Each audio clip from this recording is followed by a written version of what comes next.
हिंदू सनातनी ये एजेंडा इस समय सुपीरियर चल रहा है, बड़ी प्रायोरिटी पर है। मैं देख रहा था आपने भी एक ऐप बनाई है जिसमें हिंदुओं के इकोसिस्टम को लेकर आप कुछ बात कर रहे हैं। मैं उसको बहुत ज़्यादा अध्ययन नहीं कर पाया उसका।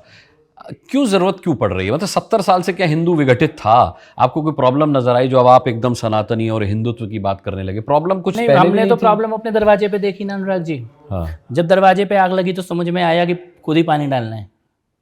हमने तो दिल्ली का दंगा देखा है, हमने ताहिर हुसैन की छत से चलते हुए पत्थर देखे हैं, हमने आईबी ऑफिसर अंकित शर्मा की हत्या देखी है, नाले से निकलता हुआ शव देखा है उस वीर नौजवान का।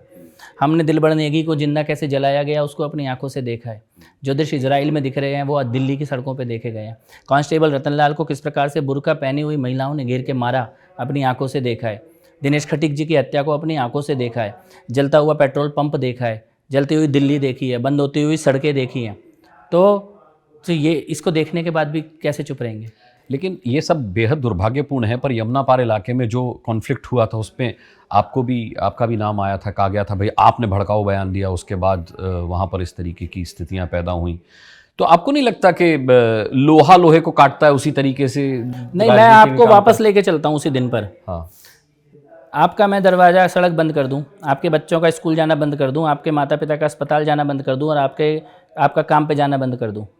अनुराग भाई, आपका और मेरा घर किसी कुदरती बिरयानी से नहीं चलेगा। हम कमाएंगे तो खाएंगे, दुकान जाएंगे तो धंधा होगा, नौकरी करेंगे तो घर चलेगा, बच्चा स्कूल जाएगा तो पढ़ेगा, माँ बाप बीमार है तो अस्पताल। कैसे सड़क बंद कर दोगे आप? लोकतंत्र का सबसे पहला अधिकार है ना सड़क पे चलने का अधिकार। लोकतांत्रिक राइट है, संवैधानिक अधिकार है हर नागरिक का। मेरी सड़क खुली होनी चाहिए, और सड़क खुली होगी तो उसमें हिंदू भी चलेगा, मुसलमान भी चलेगा। मैंने तो केवल अपनी सड़क खोलने की बात की। लेकिन जो दंगे में जो दंगा हुआ उसकी तैयारी क्या ऐसी थी कि मेरे बयान के बाद दंगा हो जाता? छतों पे बम थे, पत्थर थे, बड़ी बड़ी लाठियां थी, लंबे लंबे रस्सों से मुस्तफाबाद के स्कूल के अंदर कूदा गया था। क्या ये मेरे बयान के बाद आ गया? अचानक 5 मिनट में पत्थर इकट्ठे हो गए, बम इकट्ठे हो गए? फिर क्या कपिल मिश्रा की छत से पत्थर मिला क्या? कपिल मिश्रा की छत से बम, वो तो ताहिर हुसैन की छत से मिला ना। और इस देश में जो लोग उस समय ताहिर हुसैन को क्लीन चिट दे रहे थे वही लोग आज हमास को क्लीन चिट दे रहे हैं। आप वो पैटर्न देख सकते हैं। तो दिल्ली की सड़कों पे कोई छोटी साजिश नहीं हुई। एक छोटा सा आपको एग्जाम्पल देता हूँ। जामिया मिलिया इस्लामिया का एलुमनाई, जो कि शाहीन बाग आंदोलन के स्थापना का मुख्य व्यक्ति था, वही अभी पिछले हफ्ते ISIS के साथ मिला हुआ पकड़ा गया। दिल्ली में 26/11 जैसे आतंकवादी हमले की प्लानिंग कर रहा था। तो ये कोई साधारण चीज़ तो नहीं है। वो पूरा घटनाक्रम एक असाधारण था, उसके प्रति चिंता व्यक्त करना। मैं राजनीति में नहीं भी होता तो भी एक नागरिक के नाते चिंता व्यक्त करता, और राजनीति में होने के बाद तो उस चिंता को आंखों से देखकर चुप कैसे रह जाता। और उस वक्त मुझे ये समझ में आया कि इस देश में आप ही के प्रोफेशनल फील्ड से एक व्यक्ति ऐसा भी था जिसने इस प्रकार का काम किया जो कोई और करता पूरी दुनिया में तो उसका पत्रकारिता का करियर समाप्त हो जाता। शाहरुख पठान नाम का लड़का जब बंदूक लेके पुलिस पे बंदूक तान के खड़ा हुआ, सबको पता था, उसकी फोटो थी, उसका वीडियो था, उसका नाम था मीडिया के पास, लेकिन रात को 9 बजे वो व्यक्ति प्राइम टाइम में आता है और उसका नाम अनुराग मिश्रा बताता है। ये इकोसिस्टम है।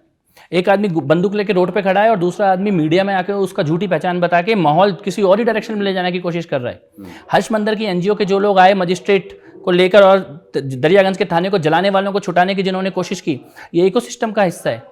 जो बड़े बड़े वकील कोर्ट में खड़े हो, वही वकील ताहिर हुसैन के लिए और उमर खालिद के लिए खड़े हो रहे हैं, वही वकील PFI के लिए खड़े हो रहे हैं, वही वकील सिमी के लिए खड़े होते थे। ये इकोसिस्टम है। तो क्या इसके जवाब में खाली इतना कहना कि दिलबर नेगी की हत्या हुई है उसके परिवार की मदद करने के लिए मैं जाऊंगा, या कन्हैया लाल जी का गर्दन काटा उसके परिवार के साथ खड़े होने के लिए हम जाएंगे, तो ये तो करना ही पड़ेगा। ये तो बेसिक मिनिमम है जो हम लोगों ने किया। और मुझे लगता है कि इसमें भी अगर किसी को फॉल्ट दिखता है तो फिर तो वो ये कह रहा है कि तुम मरते रहो और तुम्हें रोने का भी अधिकार नहीं है। ये स्वीकार नहीं है।